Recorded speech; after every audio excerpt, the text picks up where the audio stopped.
Okay, good morning, ladies and gentlemen, and welcome to the Perth Common Good Fund Committee meeting for the 27th of February 2019. Do we have any apologies? There are no listed apologies. I notice that I think 2 are missing, but we'll proceed. Do we have any declarations of interest this morning? No. Thank you very much. In that case, we'll proceed to item 3, the minutes of the meeting of the 19th of December 2018. Can we approve those minutes? Thank you very much.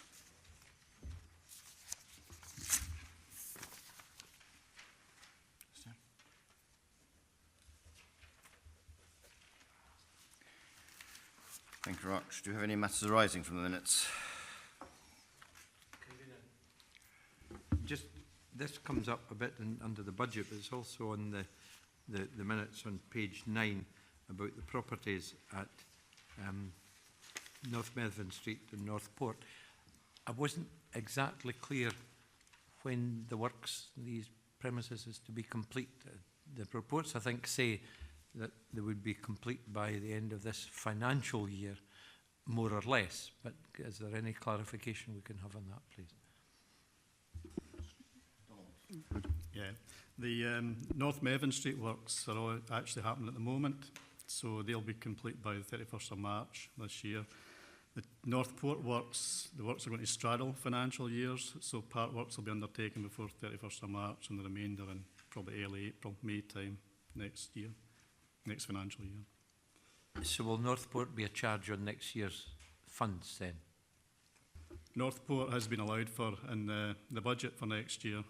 We've allocated money from the Repair and Renewal Reserve towards Northport. That was approved by the committee at the last meeting as well. So. Thank you. Thank you very much. Do we have any other matters arising? Councillor Barrett. Thanks, Convener. Just very briefly to note the award to Pink Saltire towards the cost of LGBT month, the Heritage Hub, and just to recommend to members that the hub has been in situ since Friday in the Civic Hall, and if they haven't already been to see the displays there, could I encourage them to do so? Thank you very much for that. Yes, I've been in and had a look myself, and I would encourage others. Councillor Robeck. Councillor Barrett is indeed correct. I was there on Friday and it's very good, certainly to be recommended. Thank you. In the absence of other matters, we'll move on to item 5, applications for financial assistance. Everyone will have read the preamble to the paper, so we'll proceed straight away to the small grants. We have at paragraph 2.1 and 2.2, we have a recommendation that St John's RC Academy be awarded a grant of £498 towards the cost of a school show. Can we agree that recommendation? Agreed. Agreed. Thank you. At paragraphs 2.3 and 2.4, the committee is asked to consider the request and make a financial recommendation. The applicant is applying for £1,000. The applicant has not previously benefited from the fund, and I would recommend that for this important issue that we match, as it's I think allowable under the rules, we make we meet the applicant's request for £1,000. I'm happy to second that. Thank you. Agreed. You agreed? Thank you very much.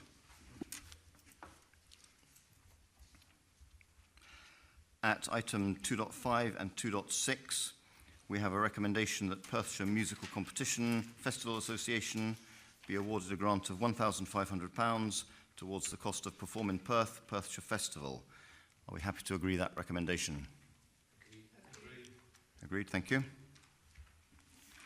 At items 2.7 and 2.8, we have a recommendation that Jeanfield Swift Girls Football Club, the performance squad, be awarded a grant of £600, not £6,000, as stated. It's a typo, towards the cost of 15 players and 5 coaches attending the FIFA Women's World Cup in 2019. Are we happy to agree that recommendation? We're talking about 600, Harry, yes, not 6,000. It's a typo. Someone sneezed.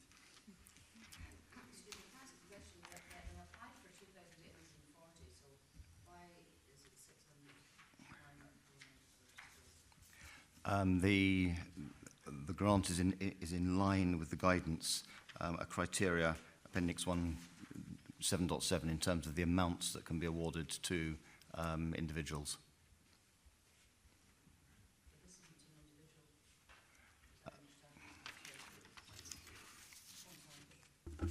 It's not to an individual, it's to a group, as I understand it.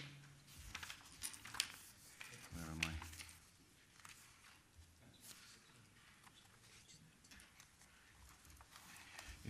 If you look, Councillor Cole, at 7.7, visits by and from school, youth, sport, music groups, contributions up to £600 for groups less than 20 individuals is the guidance. Okay, thank you. Thank you. Moving on at 2.9. Sorry, Convener, I'm sorry. Sorry, Councillor Dugan. I just, 15 players and 5 coaches is 20, it's not less than 20. Yes, you've hit on the, if you like, the gap in the guidance. Because of the residency. And it actually says contributions groups less than 20 individuals and £1,000 for groups over 20 individuals. The specific circumstance of 20 is not actually dealt with, and I have taken 20 itself to fall into the smaller group. If others wish to change that, I would be happy to go along with it. I think it should be noted there's 16 from Perth. Yes, that's also germane to it. Thank you. Moving on at paragraphs 2.9 and 2.10, we have a recommendation that Trellis Scotland be awarded a grant of £1,000 towards the cost of a Trellis Conference 2019. Can we agree that recommendation? Councillor Hearn. Yeah, in February last year we had the same application before us, and there was some discussion afterwards about its location within the city and also the people that were going to it. I think we resolved the fact that the build is classed as part of the city centre, but I think there was a request that should they put a further application in, they actually identified what percentage of the people that turned up were representative of Perth City. Okay, I don't recall that myself, but we can, I'm not sure I'd take guidance. Can we perhaps take a delay on this to seek clarification? I don't have a percentage, but I do have some rough numbers. They expect 31 from within Perth, 50 from elsewhere in Perth and Kinross, and 94 people from outside Perth and Kinross. Okay, thank you. Councillor Band. I do recall this particular application last year, and it was that stimulated the look again at the criteria. And I don't think that this particular application is relevant to Perth City. For someone to say that the build is part of Perth City, I'm afraid I disagree with that, and I don't think we should be awarding anything to this particular organisation, since the majority, by a vast majority of attendees are from out with Perth. The venue is not within Perth, and I don't think we should be recommending anything to that. Okay, do you wish to propose an amendment to that effect? Yes. Okay, do you have a seconder for that amendment? I'm happy to second that amendment. Okay. Councillor Wilson. I think that's the motion, Convener. If that's a motion that's been moved by Councillor Band, I would move that we approve the recommendation of £1,000. It's under 7.2, I think, on page 20. The discussion was about where Perth stops and starts the last time. Indeed. And Councillor Ahern was correct to draw attention to that. And that when we argued for city status, certain areas, including the Beeld and other areas, were included in that the greater population of the Greater Perth for the greater good for our city status bid. So it suits us sometimes to include these areas within it. I think Trellis, in view of what they do in regard to education and mental health in particular, deserves our support, and I'm happy to move the grant as an amendment. Thank you. Do you have any other contributions? Councillor Barron. Happy to second Councillor Wilson. I think given the previous discussion that we've just had over the size of groups and the supports that are available to them, even if you were to look at this application under that different criteria of 31 people attending this event, then we would be granting them £1,000. So it seems entirely plausible and consistent to do that. Councillor Dugan. Or it would be if it was in Perth. And I think that's, I think in the significant minority, they're Perth people. And I think Councillor Band's position is cogent and appropriate, and I'm concerned that we as members of this committee are duty bound to recognise that almost everything that comes before us is a good thing to do.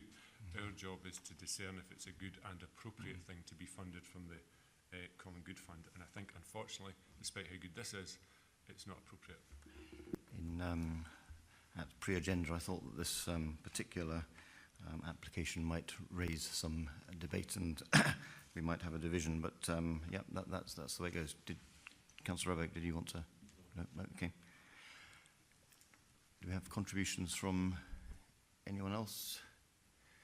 No. In that case, I think we move to a vote. So we have a motion from Councillor Band, seconded by Councillor Hearn, to the effect that we don't grant the £1,000, and we have an amendment by Councillor Wilson, seconded by Councillor Barrett, that we do grant, as per the recommendation, £1,000. Thank you. You can go to the vote. Thank you, councillors. When I call out your name, will you please tell me if you're voting for Councillor Band's motion or Councillor Wilson's amendment? Councillor Chris Ahern. Motion. Councillor Bob Band. Motion. Councillor Peter Barrett. Amendment. Councillor Audrey Coates. Motion. Councillor Harry Coates. Amendment. Councillor Dugan. Motion. Councillor Murray Lyle. Motion. Councillor Sheila McCall. Motion. Councillor Andrew Parrott. Amendment. Councillor John Rebeck. Motion. Councillor Willie Wilson. Amendment. The motion is carried 7 votes to 4. Thank you, councillors.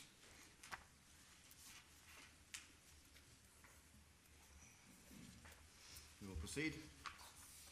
At paragraph 2.11 and 2.12, we have a recommendation that the City of Perth Early Childhood Centre Parent Council be awarded a grant of £700 towards the cost of annual nursery trips for families.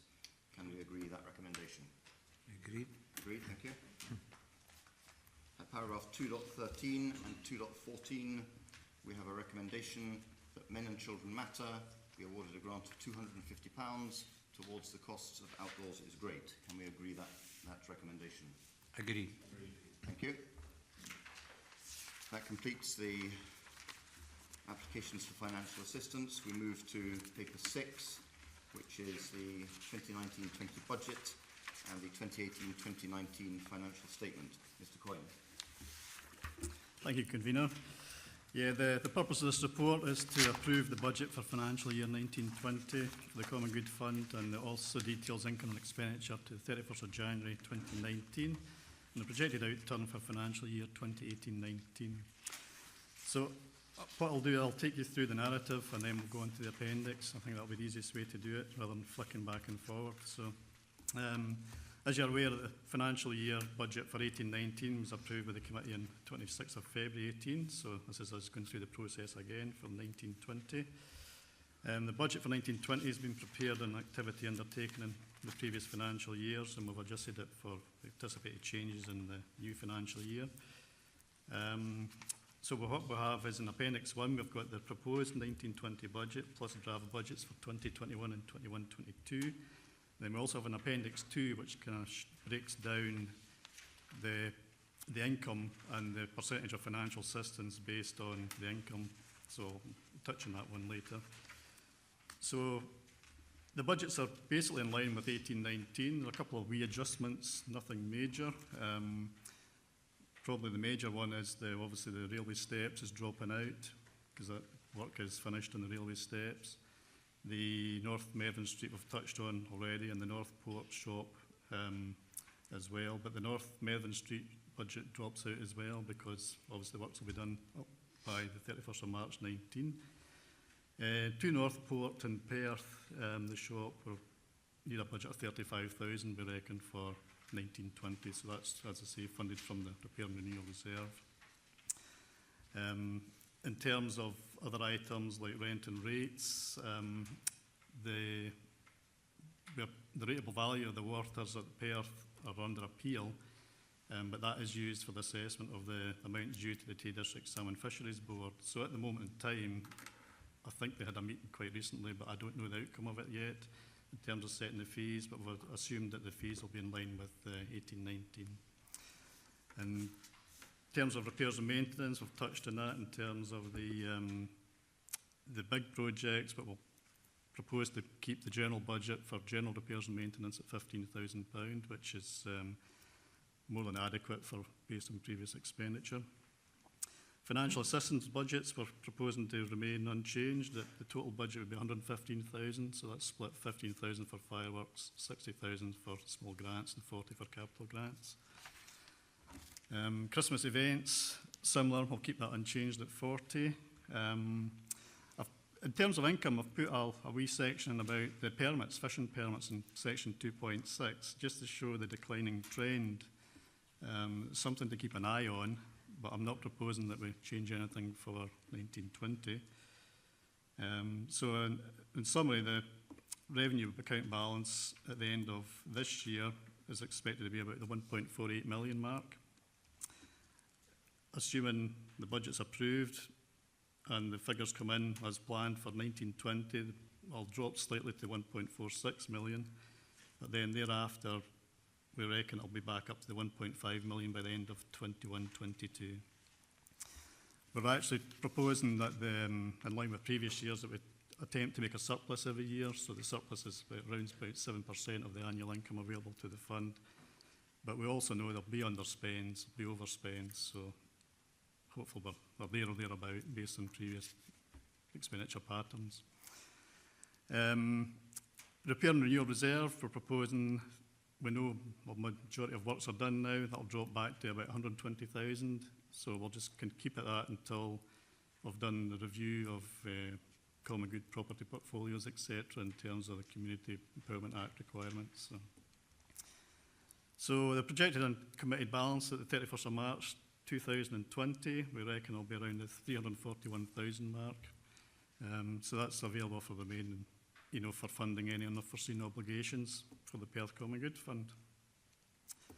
In terms of where we are today for 18-19, that's on Appendix 3, we expect there'll be a deficit of 205,000 18-19, predominantly due to the property projects, the steps and the shops. There will be an underspend on the financial assistance budget, roughly about 20-odd thousand. And again, we'll keep a total minimum revenue balance of £1 million set aside, just in case interest rates ever improve and we can take advantage of that.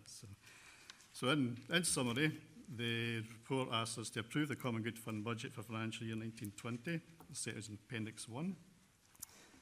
Note the Common Good Fund draft budget for financial years 2021 and 21-22. And note the Common Good Fund income and expenditure 31st of January, the projected outturn to 31st of March 19 as set out in Appendix 3. I'll just touch on Appendix 2 again. Appendix 2 provides you the total income that's available to the fund, which is roughly, I think my glasses, about £250,000.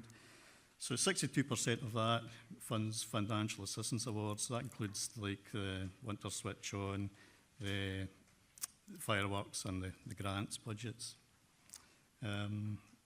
which is, I think, pretty fair and adequate in terms of what the fund should be doing. And as I say, we're anticipating going up to the 1.5 million balance again in 3 years' time. So based on what's happened in the past and what we know going forward, it looks it's sustainable, and there'll be funding there available to support community groups and individuals. Happy to take any questions. Thank you, Mr. Quine. Any questions? Councillor Dugan. Yeah, thank you, Convener. Thank you, Donald. I'm always a little bit undone by the balance sheet in this report. So I note from the narrative there's a slight underspend on the viaduct steps. But what I think the appendix says is that the budget was 190 and the outturn is 200. So the budget, the total budget for the project, because it straddled financial years, was actually 220. Based on the costs that we've got through, I mean, the works are finished in terms of the viaduct. We're anticipating a very small underspend. That's less than £1,000 over the 2 years. Okay, thank you. Any other questions? In the absence of questions, can we approve the budget for next year as described, and note the budget for the future years, and note the expenditure outturn for this year? Agreed. Thank you very much. That concludes our business for today. Councillor Ahern. Yeah, can I just make an observation? We had a bit of a debate this year and last year about trellis. When I look back through the minutes, all we ever get in the minutes is approved or refused. I wonder where there is concerns raised by members that can actually be noted in the minutes. Thank you for that. I think that is sound, and I don't see myself why that shouldn't be, and I'll take that up with the committee members and see if we can do that. Thank you. Convener, can I just say that these minutes are meant to just record decisions that are made, and that kind of comment is usually given back to them by the officers that are here when they're going back about their applications. So if there's anything that the committee feels, that is normally taken back to the applicants, but we just record the decisions of the committee. Can I suggest also, Convener, that there will be a recording of the meeting for reference, for verbatim reference? Indeed. I wonder then perhaps if the if it can't be recorded in the minutes, whether it can be kept as notes and, if you like, included in the commentary on any further application they make. Okay. Happy to leave that with you, Convener. Thank you very much. Councillor McCall. Thank you, Convener. It's really a point of clarity about what are the boundaries within Perth City for this Common Good Fund. My understanding of it was that it was the boundary of our the three city constituencies or wards, and so therefore the question of whether or not we expand or contract isn't really that discretionary. So I think it would be helpful for any future discussions that we had some clarity around that one way or the other. If I can comment, I think this is something that we've, if you like, sought to clarify in all the time that I've been a councillor, and whilst the geographical limit, if you like, is easily definable as the three city wards, the matter of benefit to Perth citizens is slightly more difficult to define, because Perth residents who are entitled to benefit under the common good can actually benefit outside the city limits. I think we have tied it down within the guidance as rigorously as we can, but as we found today, there will always be occasions when the body of the Kirk is divided as to whether we should support something or not, and I think that's a reasonable position to be in myself. Thank you. Any other? Councillor Coates, Harry Coates. I do support the view that this committee should deal with the three Perth City wards, and that's where the money should be spent, and that's how we should deal with it. Okay. But we are, I think, here on risking, if we wish, reopening a debate that we've had before. And unless others disagree, I'd prefer to stick with where we are at the moment and allow the debate on particular issues as they arise. Councillor Dugan. Thank you, Convener. I agree with you, although I respect and acknowledge that Councillor Harry Coates and Councillor McCall's position that the boundary should be the 3 city wards should probably be our de facto position, but that we as a committee, because if we know nothing else on this committee, it's that applications are not straightforward in terms of where their benefits accrue and therefore where their costs should come, or the costs should be supported from. So yes, I think the geographical boundaries of the 3 wards are a good starting point. And we make up the bulk of the basis of a decision, but we should always reserve the right to apply discretion and objectivity to any application that comes before us. Thank you. It's, the relevant, if you like, guidance has just been brought to my attention, and I'll just read what the paragraph says. The Perth Common Good Area is restricted to elected member wards 10, ward 11 and ward 12. Applications for financial assistance from individuals residing or groups operating out with the boundary of the Perth Common Good Area must clearly demonstrate that the project or activity to be undertaken will provide benefit to the inhabitants of the City of Perth, which I think is the nub of the discussion that we've just had. Councillor Wilson. Thanks, Convener. I find myself in a happy situation with agreeing with my colleague on the left on this completely, and yourself. We've spent a long time doing this. I think Mariam in particular had umpteen versions and drafts of the thing. We've just set the criteria. We've agreed them at the last meeting. Let's move on and use them. And Councillor Dugan's perfectly correct. We need to use at times our discretion, at times our flexibility, and we'll decide that on a case-by-case basis. Thank you. Councillor Lyle. Yep, thank you, Convener. Just to offer you support for what you've said, I think the terms that you referred to there are clear and concise. And I would support your view. Thank you very much. Councillor Harry Coates. I am happy to accede and agree with Councillor Dugan's sentiments and move forward. Thank you very much. It is difficult, but I think we will never write a set of guidance or rules that if they are so tightly drawn that there is no debate, then I think they go too far. And I must admit, on seeing the trellis one at pre-agenda, perhaps had we been shorter of funds available in this year, I might not have brought it to committee. But thank you very much. Thank you.